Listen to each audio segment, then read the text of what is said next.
When President Donald Trump was still a candidate, one thing that was really refreshing to see on the Republican side was the way in which he called out his opponents in the Republican Party for being puppets to big business.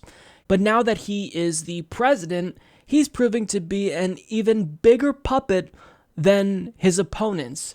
And we got perhaps the most glaring example of that with a recent article that demonstrates just how easy he is to manipulate. He has no real core philosophy. He just basically is going with the flow and doing what people tell him.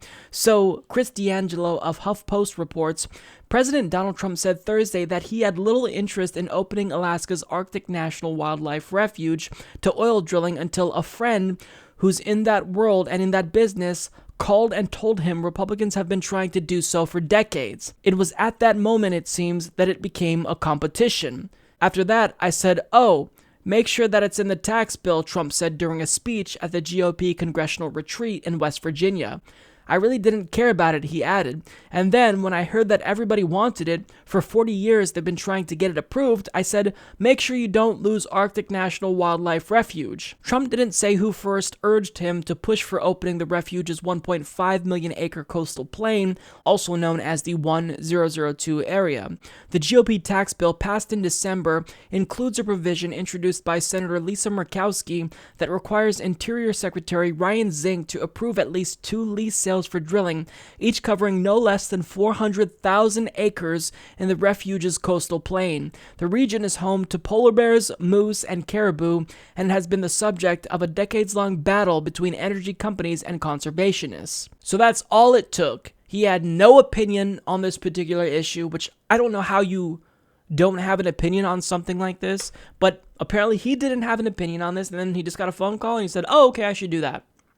Now, I don't know who it was that called him. I don't know which one of his, quote, friends called him, but I think that we could probably make an educated guess and at least narrow it down.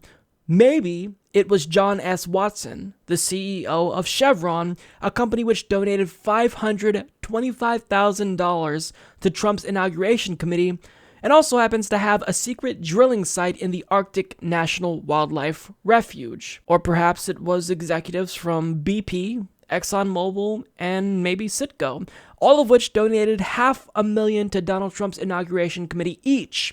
Or maybe it was his own Secretary of State, Rex Tillerson, who, as we all know, was the former CEO of ExxonMobil. Maybe it was Kelsey Warren, the CEO of Energy Transfer Partners, the company that infamously brutalized Native American protesters who fought against the construction of the Dakota Access Pipeline.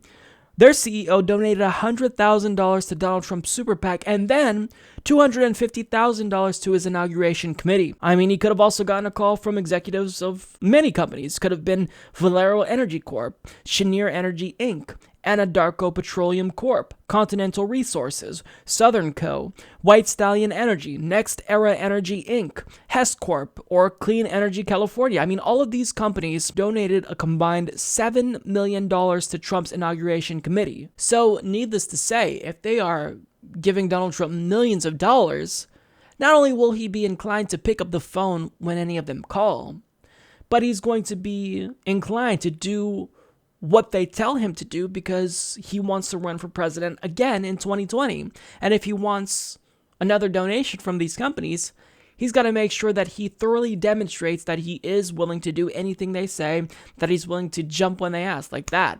I mean, the level of influence that they have over Donald Trump is really embarrassing. All they have to do is make a really brief phone call to him, and he's willing to grant them a major policy concession that has been the subject of debate and controversy for decades. Like that, he does it quickly. Oh, what's that? You want me to open up the Arctic for drilling again? Okay, sure, I didn't really care anyway. If candidate Trump can see into the future and see what a sellout he would become as president, then he would call himself, current Trump, a bigger sellout than his opponents back in the 2016 Republican primary. Because, I mean, he described Marco Rubio, Jeb Bush, all his puppets, and now what is he doing? He's proving to be a bigger puppet than them because he's such a sellout that he didn't even put puppets of industry in his cabinet. He just appointed people directly from the industry in his cabinet. The CEO of Goldman Sachs, or the president, is now in his administration, working for him.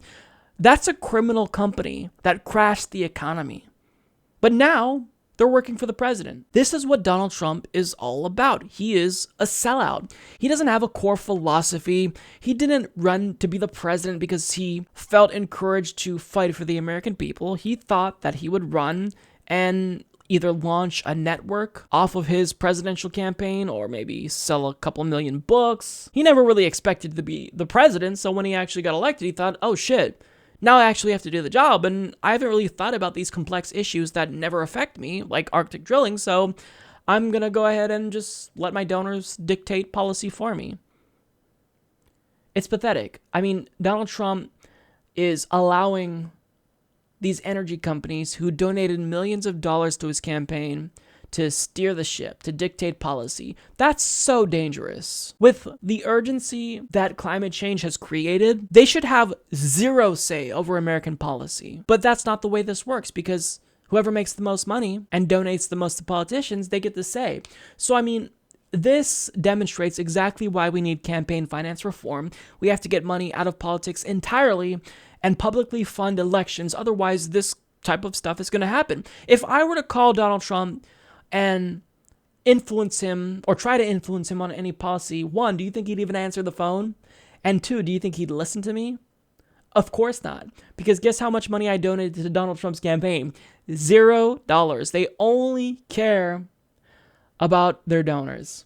Donald Trump is no different. It doesn't matter how much he lambasted his opponents during the Republican primary. He's a puppet. Support this podcast by becoming a patron at patreon.com/Humanist Report.